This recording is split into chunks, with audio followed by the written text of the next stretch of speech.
My name is Caitlyn and I was diagnosed with childhood leukemia on February 22nd, 2006 at age 10.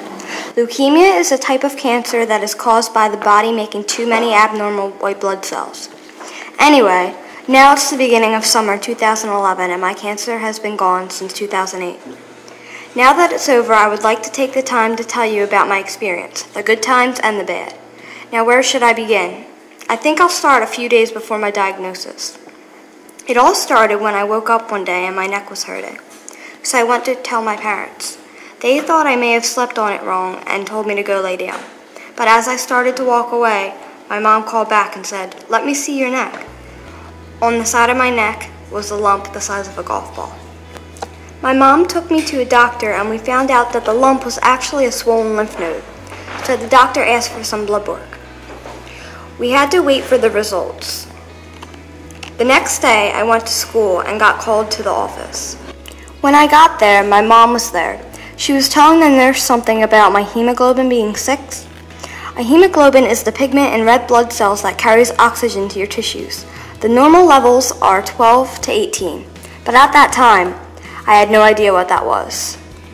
We went back to the doctors and they said that the blood work didn't look normal. They sent us to the Children's Hospital of Philadelphia, or CHOP for short. There, I was admitted. A nurse gave me an IV and ran some tests. When the test results came back, we got the news. I had leukemia. At first, I didn't know what that was, but as the doctor explained it to me, I got scared. That day was the first time I ever saw my dad cry. For those of you who don't know what chemotherapy is, it is a way to treat cancer by using chemical agents to kill cancer cells. After going through rounds and rounds of chemo, my hair started to fall out, and I started to wear a hat. I really missed my friends and family. Although they would visit, it wasn't the same.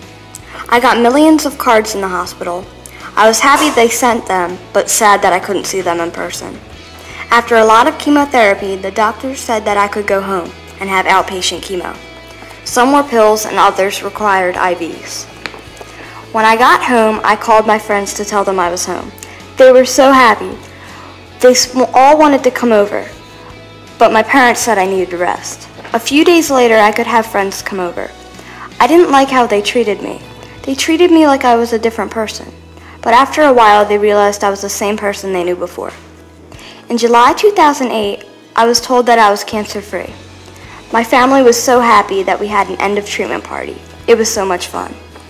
I was so happy it was over. That September, I went back to school. But I was only in school 3 weeks when we heard the bad news.